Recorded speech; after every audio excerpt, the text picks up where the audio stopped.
joined by two amazing gentlemen to my left. Level designer Madi. How's it going, Madi? I feel so good right now. So honored, so blessed to be here. It's been a dream, man.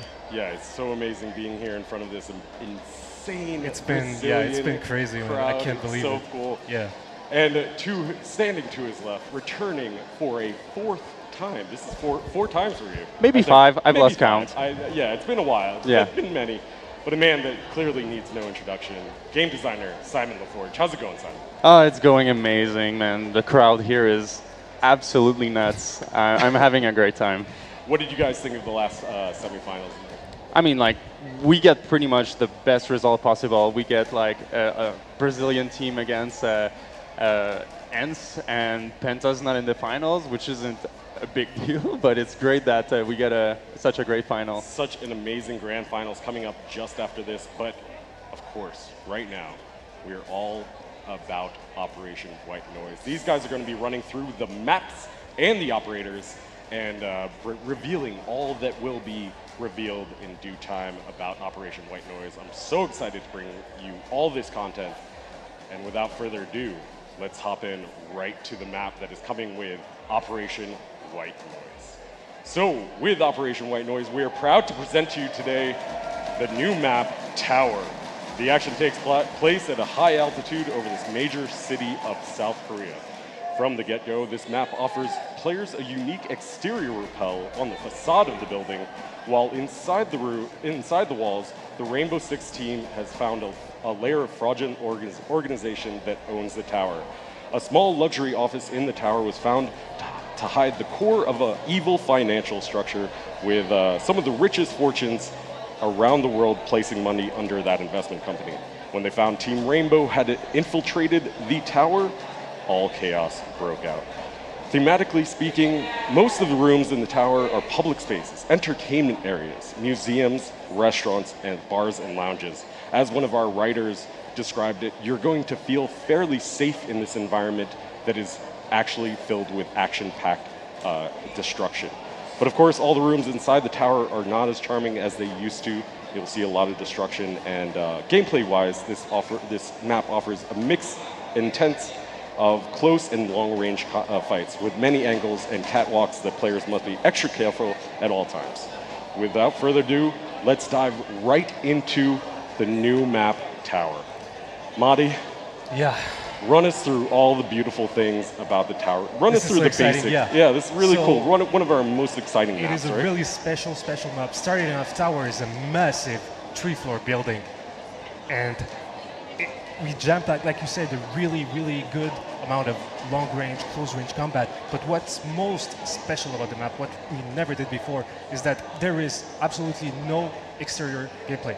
Almost exclusively, all of the action takes place inside of the tower. That's really interesting. That So there's no exterior spawn points for the attackers except for this rooftop, right? Exactly. Yeah, So but there's nothing that the defenders can actually go out into, and they won't get detected. Exactly. Yeah. So they'll never get detected inside, and the only exterior you'll find is the attacker spawning on the roof, either on the north side or the south side.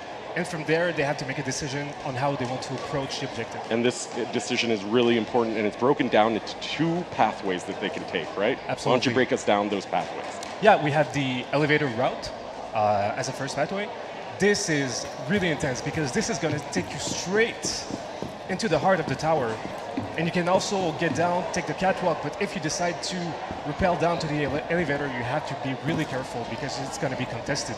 And you'll have to drone in, you have to communicate with your team, and this is what you'll need if you really want to have like a really straight to the point objective. Obviously, that center pathway is going to cause a lot of conflict. Yeah, it's a key point. And I saw there's a few hatches too, a few catwalks, a few playtests that I was in. You know, you could really utilize those catwalks to really your advantage, which is really fun. Absolutely, yeah. Cool. So, what is the other pathway that attackers can take to get into the building? Yeah, so the other pathway, this one is also really special because I know this is something that players wanted for a long time. So you can actually rappel on the facade of the building, and you can see the amazing art the team made, and you really feel like you're in there.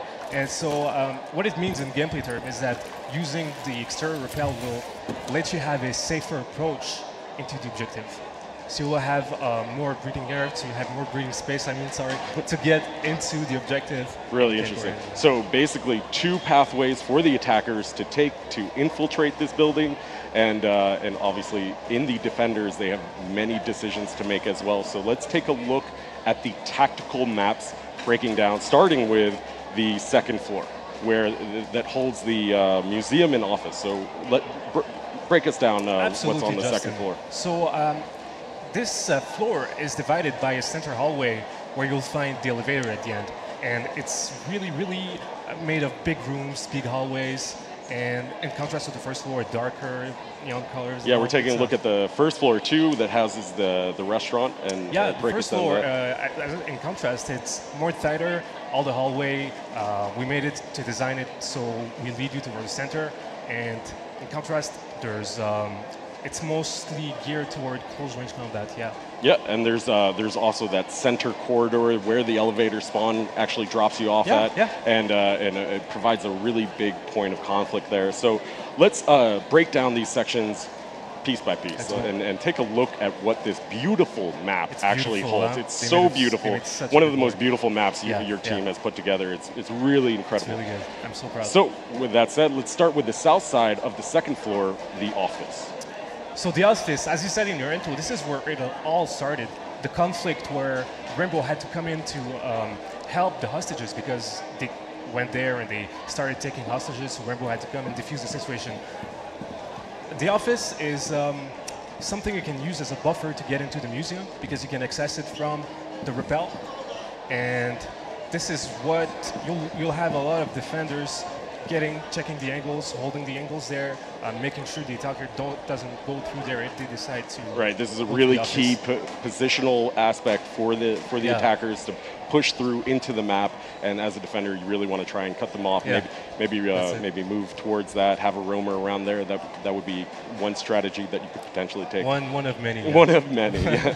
All right, so keeping on the second floor, let's take a look at the center, which is the museum section.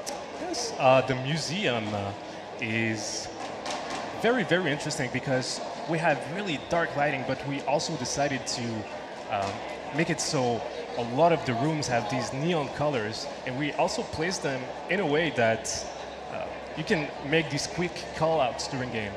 So let's say you have like a part where it's purple, where it's red, where it's pink. During fights where you don't really have time to give a proper position, you'll use that as an alternative. That kind of visual intelligence is really key. And I was speaking with one of our writers, Farah, before coming on this trip, and she was saying that you can actually hear some history of Seoul, Korea, South Korea, from the museum. There's actually some historical content on the walls, and actually some voiceover that you might be able to listen into. We add. We love adding these kind of details. I think it adds more to the immersion, and you feel like you're really there. Yeah, and so playing off that feeling safe and welcome as a tourist in this area, but also very dangerous as you know, obviously there's going to be attackers and defenders roaming through that area. Yeah.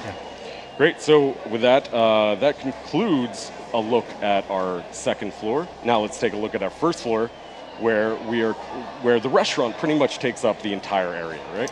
Yes, the restaurant is, in contrast to the museum, there's more natural light color. There's more light in general, so it's easy. And in general, it's more thematic. It's this beautiful architecture that you guys have, and a lot of this conflict really centers around this central corridor, right? Yeah, this corridor.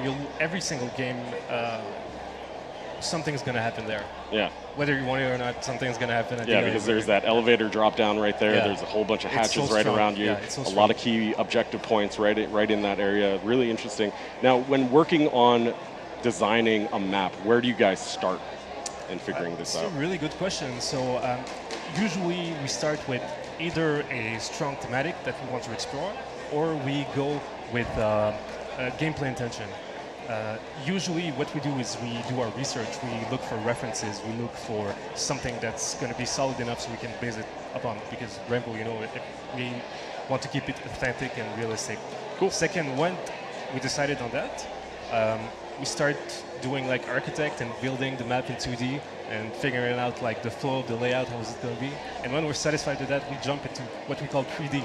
So we start building the map in the editor, and we do several iterations, and if we like it, we keep it. If not, we start again. So you start from there, you prototype it, tweak it to finding that right recipe of creating conflict in a certain area, or creating a nice flow for attackers and defenders to move through this space. With that said, that brings us to the most interesting section of this map, the atrium. Break us down the atrium, which spans across the second and first floor. The atrium is really something we haven't done before, because we had the challenge of making a map with no exterior gameplay. So we had to come up with something, a recipe that will allow us to do that. So the atrium is pretty much our answer.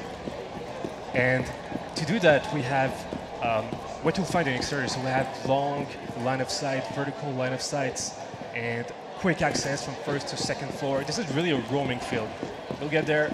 Any good roamer will love to just stay there and try to pick off the attackers one by one. Really fascinating area, because you're going to have that transitional space, but for the roamers, you're going to be able to have some really interesting gameplay as a defender in that space. As we mentioned before, there is no outside for defenders. Yeah, no outside. They can't, they're not going to get detected in this area if they want to try and breach out of it. So, with that said, let's take a look at some of the gameplay footage as we sort of talk about this map a little bit further. Sure. Simon, in your gameplay playthroughs, what did you think of this map? It's really an amazing map. Honestly, surpresa, né? Really aparentemente, até então, pelo pouco que a gente viu, ansioso para defesa, né? Vai tudo depender de são 6 janelas. Não sei se tem mais do outro lado. Tem agora a parte do... really a key point for the attackers to get in. But they have a lot of options actually to get in, either do a rush in the central elevator, or just go for the atrium or the offices. Honestly, it's a great map. It plays super well, and I'm super stoked to see pro players, pro teams getting at it. And speaking of some of our pro players, we invited a few of them into the studio in Montreal, and they got firsthand look at this new map, and they just had great things to say about it. They said it's a potentially competitive map, so we may be seeing this in the future, in future Pro League seasons. Which That'd be really exciting. Yeah, really exciting for you. For yourself, what is it like working on a map and then releasing it to the public? How do you feel about the when you actually create a map and it's actually in the hands of players? First, it's a bit scary, because we don't know what they're going to do, because we try to do different things. Every time we try to switch it up, make it different, and we don't know, we're not sure how the people are going to receive it, but most of the time we're really just happy to release it, and people enjoy it. Yeah, and that feedback process is really key, because we listen to the community every single day, every single moment on the subreddit, on Twitter, on social media, everywhere, and we hear their feedback, and we're integrating it. One of the key points behind what we mentioned in the Year 3 sneak peek panel, which was really about redoing these maps, which is really key. But obviously, Tower is going to be one of the most interesting and key maps that we're releasing, and one of the most beautiful. It's strikingly beautiful as we look at these. Absolutely, like I love that we're taking a risk with our maps, like trying stuff we've never tried before and actually making it work. We already have a lot of maps that work, that were competitive, so we're taking a couple of risks, and I think it struck a really good balance in that one with the brand new elements, so I'm really excited about it. Absolutely, and here you can see all the different aspects of this map, which really come together, bring together your immersion, and you're just placed in this world and placed in this map that feels real and feels like it's in an actual environment, which is really cool. So that is a look at the Operation White Noise map Tower, coming to you guys for free with Operation White Noise, which is really exciting. I cannot wait for players to get their hands on this. Without further ado, so that's that look at the map. Let's take a look at the operators, and that's where I'm bringing in my man Simon. Obviously, with Season 3, we are releasing 3 new operators. The first one, Sophia, comes from the Polish Grom operation, followed by the South Korean operators Dokkaebi and Vigil. These 3 operators are coming to you with Operation White Noise, and let's break them down piece by piece, gadget by gadget, and let's start off with Zofia. Here's a quick look at her.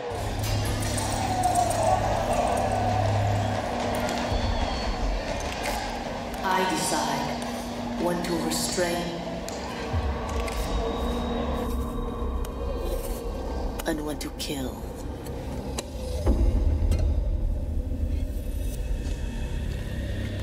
Only the best call the shots.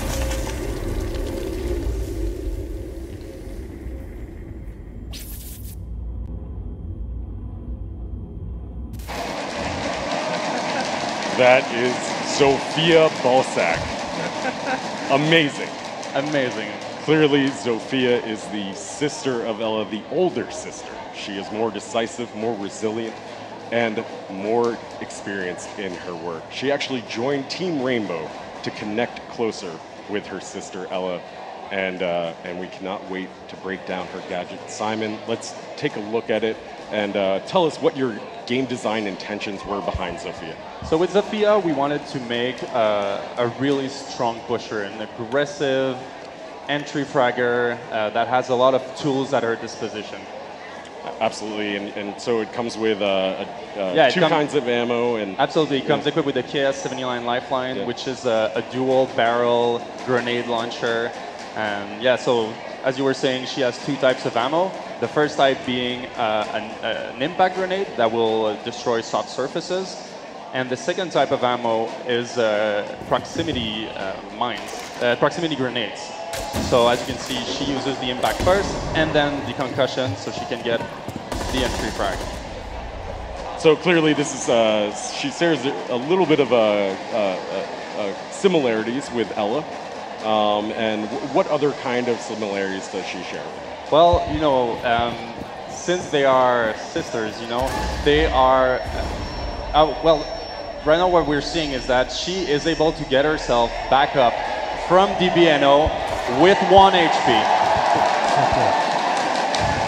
The crowd is going crazy for that. They're going crazy. So clearly Ella had that situational DBNO feature where she could blow her last grenade and maybe have a little bit of a situational advantage against an opponent attacking her. Exactly. And now Zofia has something similar. So she has the ability to withstand DBNO while channeling for 5 seconds this animation, and she gets up with 1 HP. She'll be very fragile, but maybe she can get some more kills in. Now you mentioned that Zofia comes equipped with a concussion grenade mine that's sort of similar to Ella's. But she also shares something similar, like even closer to Ella, when like some kind of special ability happens. Absolutely. Right? So since they are sisters, they are each resistant to each other's abilities. So the effect of Ella's mine will be shortened drastically, and vice versa. Ella herself will not be affected as strongly by her proximity or concussion grenades. So they're less affected by each other's gadgets. Exactly. And that's really cool, tying in a little bit of that storyline with Ella and Zofia, which is really cool. Exactly, so, they are each other's soft counter. Yeah, so that is a quick look at Zofia's gadget and her special abilities. So let's take a look at her loadout. So she is a 2-speed, 2 armor. We felt like this was the right spot for her. We didn't want her to be too aggressive, but we also wanted her to be resilient. So she can take a little more in. A little bit of a beating, but yeah, exactly. But she's also not like a super roamer, but she comes with that utility, as you were saying. And exactly. let's take a look at her primary and secondary weapons. So she comes equipped with the LMG-E, which is a LMG with a 150 bullet magazine. She comes with the M762, which is a more standard assault rifle with a 30 mag capacity. And she also has the PR-15, which is Ella's pistol, which comes equipped with the red dot sight. So both Ella and Zofia are going to be a force to be reckoned with this secondary, with the red dot sight, and a gun. Zofia comes with a LMG with 150 Yeah, bullets. she can lay suppressive fire all day. So a ton of utility with this operator. Let's take a look at some of her gameplay footage in action and what it kind of looks like. So, Simon, how do you feel as though Zofia is going to play in Pro League? I think it's going to be interesting to see with what operator the teams replace her with. Like, I feel like she is a very good alternative to Ashe. Yes, she doesn't have the same amount of speed and explosiveness as Ashe has, but she also brings more utility, which could be very useful in a lot of situations. Yeah, so it'll be interesting to see how Ashe mains may switch over to Zofia. Maybe they swap between each other, and maybe you know depending upon the strategy of the defenders, maybe they switch over to Zofia. Yeah, exactly. And our 2 impact grenades are able to take out barbed wire. So we know Ashe uses a lot of her explosive grenades for barbed wires. Well, Zofia can bring that to the... Yeah, absolutely. And one of the key things in Pro League that we've seen is that those barbed wires becoming so key at slowing down enemies, and even those traps do her impact grenades blow up traps as well. Exactly. So it'll be interesting to see if they think it's an interesting choice to trade a little speed for utility. Yeah, and I think with her strong loadout, with her LMG and AR, it's going to be really interesting to see how she plays out. And one more thing to note is that she can be quite the playmaker because her concussion grenades can actually bounce off walls, so you don't have to expose yourself to get a concussion grenade in.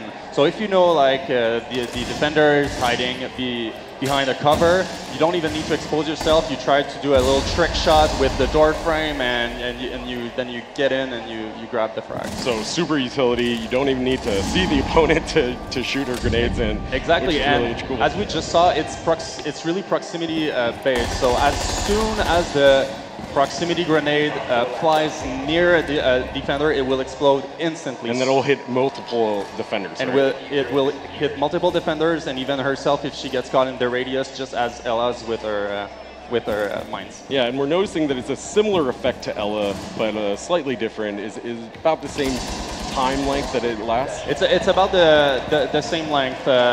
We wanted to have like this kind of like a wink at her sister. They're really like connected and. Yeah. Yeah, and I think even they have a few voice lines together that you might be able to hear if you're playing as Zofia and Ella's in the game too. Yeah, that's pretty awesome. I think the narration team had a lot of fun with that and put a bit of playfulness into the game, which is really Absolutely. great. Yeah, really great. So that is a look at Zofia, and let's take a look at our next operator, Vigil, that is coming with Operation White Noise. You never saw me coming. Don't feel so bad. Nobody ever sees me.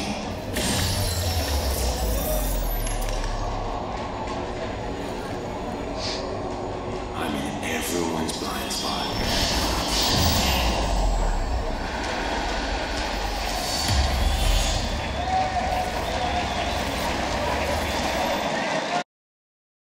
Eu tô muito ansioso para saber como é que Really, what a cool CGI trailer for Vigil. That's one of the coolest ones I've.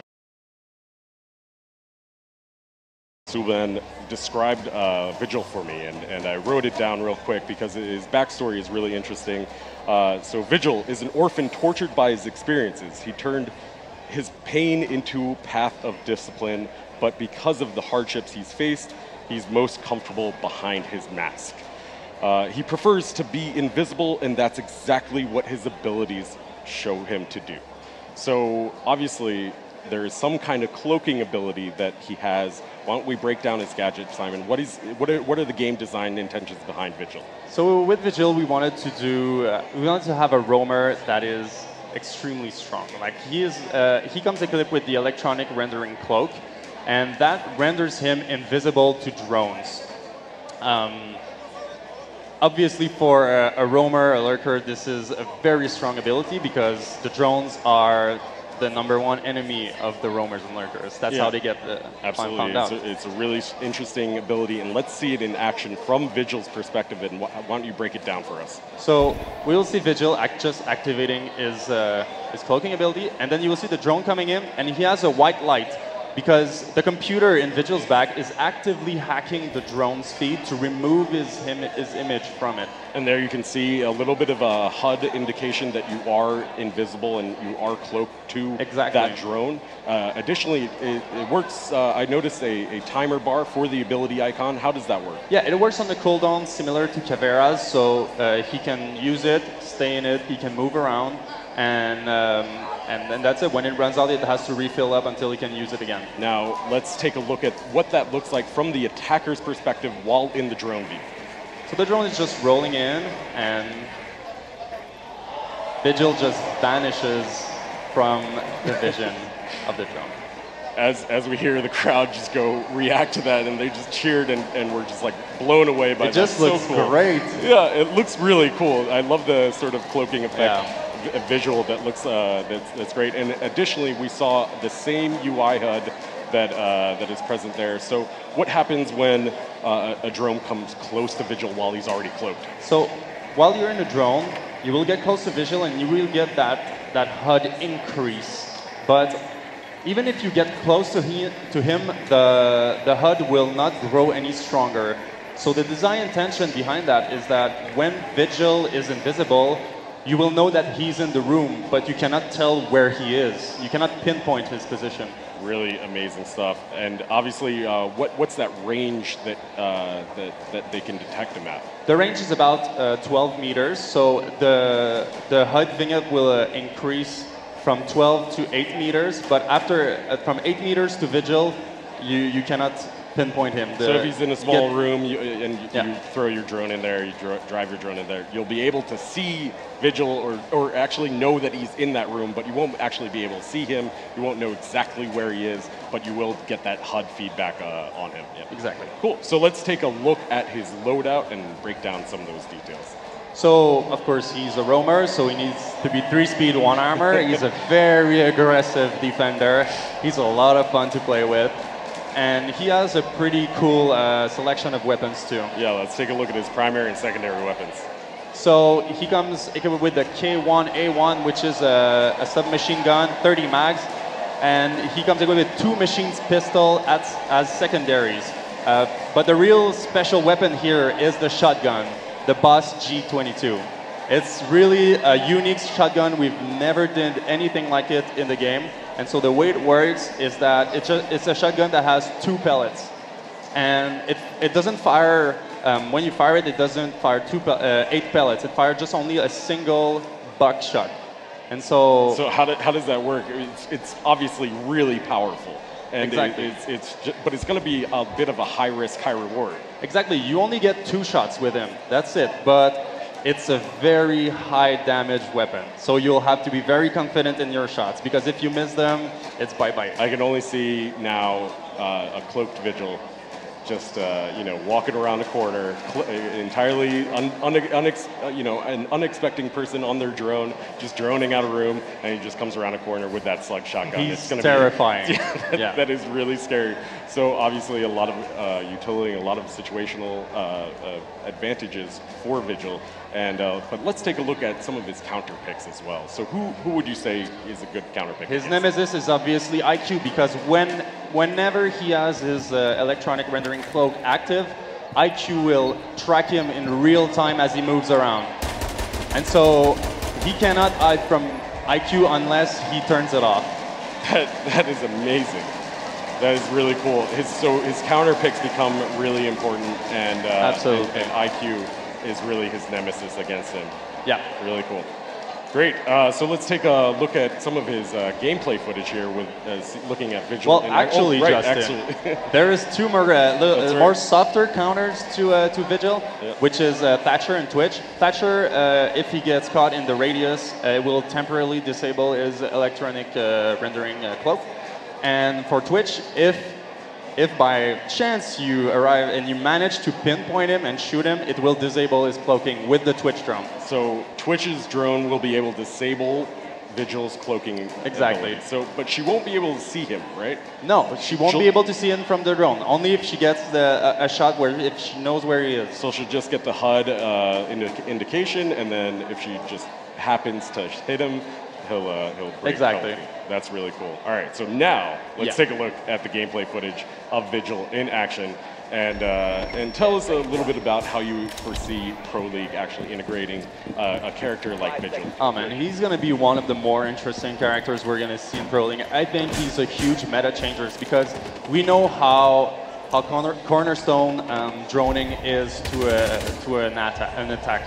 So it's huge. We've been seeing it all weekend. Droning is just, they're in and out of their drones nonstop. Exactly, and you see how fast they pre-fire angles when they spot a defender, but you won't be able to tell where he is. So by entering, you won't be able to pre-fire him because you can't tell where he is. So I think it's going to be actually a huge game changer. I feel like he's going to have a lot of harassment ability where he is just hiding out in a room and an attacker throws their drone in and just gets that HUD notification and they just freak out. They're just like, all right, he's in there somewhere. Exactly. I don't know where, but he's in there somewhere. Exactly, and that's what he brings to his team, basically. It's making the attackers lose time.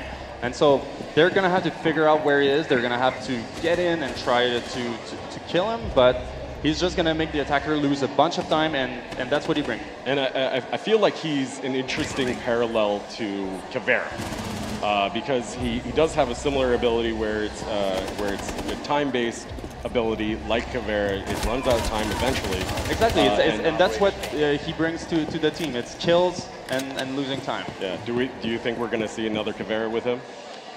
I don't know. I think Caveira plus Vigil might be a little overkill. I don't know, but I mean, I would be terrified playing against that. Yeah, I'd be a little afraid as well. Yeah. Obviously, a really interesting operator with Vigil, and now let's take a look at our third and remaining operator, Dokkaebi.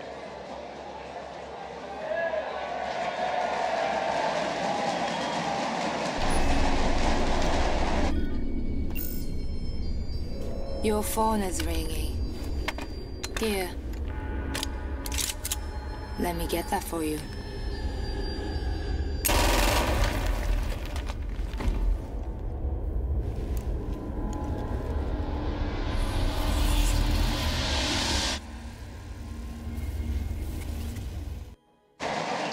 The crowd is going crazy here for that trailer of Dokkaebi, one of our most interesting operators that we will have ever released. It's a really game-changing operator. And before I get into her gadget, I'd like to just read a little bit of her backstory that was provided to me by Lucien. Again, thank you, Lucien, if you're watching. Dokkaebi is a driven hacker who never really fit in with conventional military structure. She was used to doing things her way, but her technical savvy made her an asset on the modern-day battlefield and an unexpected threat to any enemies facing her.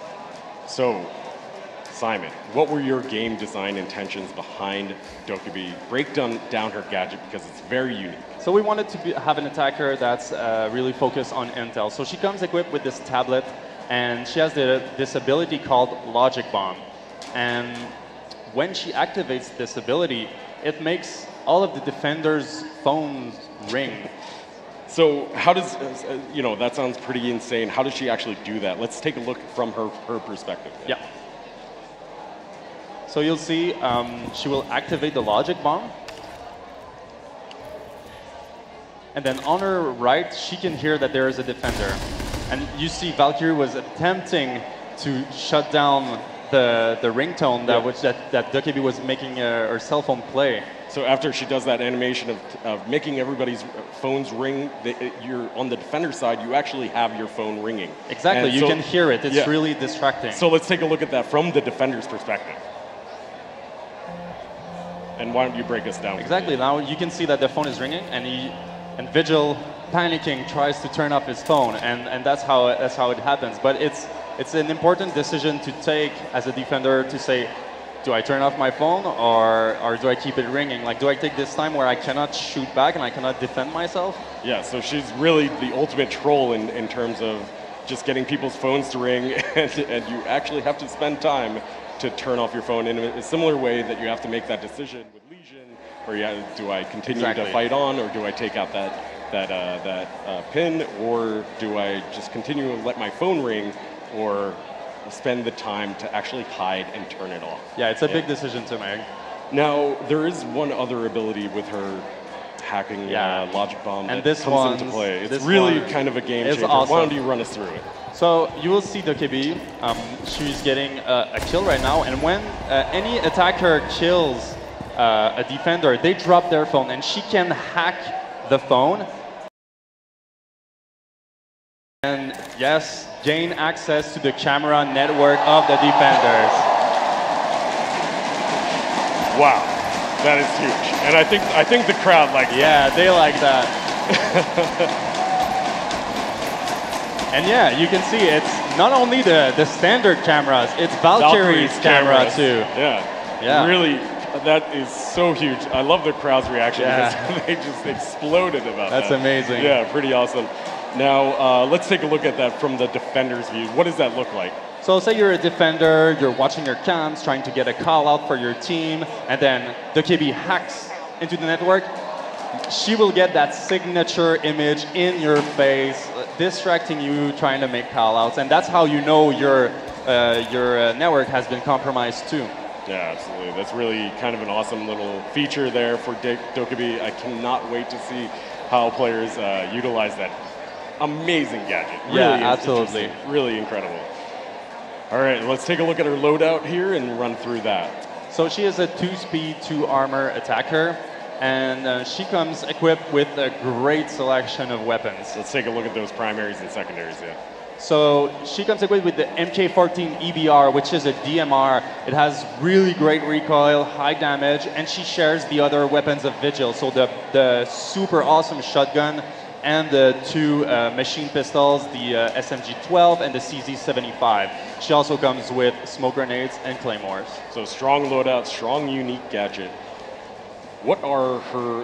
What is really her nemesis against her? Actually, she's a pretty good counter pick against another operator. Exactly. Right? This is a straight counter pick to Valkyrie. You'll have to think twice about bringing Valkyrie, and if you do decide to bring her in, where will you put your Valkyrie cams? Because if she does get to hack into the network, you can get all of your positions compromised, and it can make your defense absolutely collapse on itself. Yeah, and then you have a really important decision as a defender: do I blow out all my cameras, or do I just have them have that intel? Exactly. And for Valkyrie, sometimes that long range camera throw is kind of outside of the range of a certain location. So whether you have to make that decision too. Do you throw it outside? Do you throw it closer to the bomb site where you can actually get to it and shoot it